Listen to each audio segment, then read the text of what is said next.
മൃഗങ്ങളെ വേട്ടയാടുന്നത് വിശപ്പ് മാറ്റാനും അവരുടെ നിലനിൽപ്പിനും വേണ്ടിയിട്ടാണ്. വിശപ്പ് മാറിയാൽ പിന്നെ കുറച്ച് ദിവസത്തേക്ക് അവർ പരസ്പരം വേട്ടയാടില്ല. എന്നാൽ മനുഷ്യനെ വേട്ടയാടുന്നത് വിശപ്പ് മാറ്റാനോ നിലനിൽപ്പിനോ വേണ്ടിയിട്ടല്ല.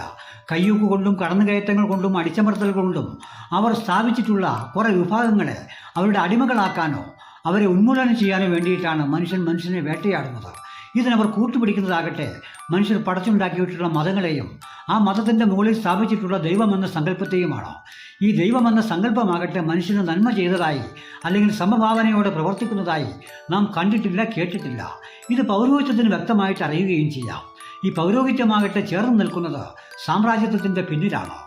ഇത് മനസ്സിലാക്കുന്ന കുറേ അധികം ആളുകളുടെ എണ്ണം പ്രകൃതിയിൽ വർദ്ധിച്ചു വരുന്നത് കൊണ്ടാണ് ഈ ലോകം പെട്ടെന്ന് അവസാനിക്കാത്തത്. അതുകൊണ്ട് നമുക്ക് ചെയ്യാനുള്ളത് അത്തരം വർഗങ്ങളോട് ചേർന്ന് നിൽക്കുകയും ആ വർഗ പോരാട്ടത്തോടൊപ്പം നമ്മളും പോരാടുകയും ചെയ്യുക എന്നുള്ള കർമ്മമാണ്, ആരാധനയാണ് നമുക്ക് ചെയ്യാൻ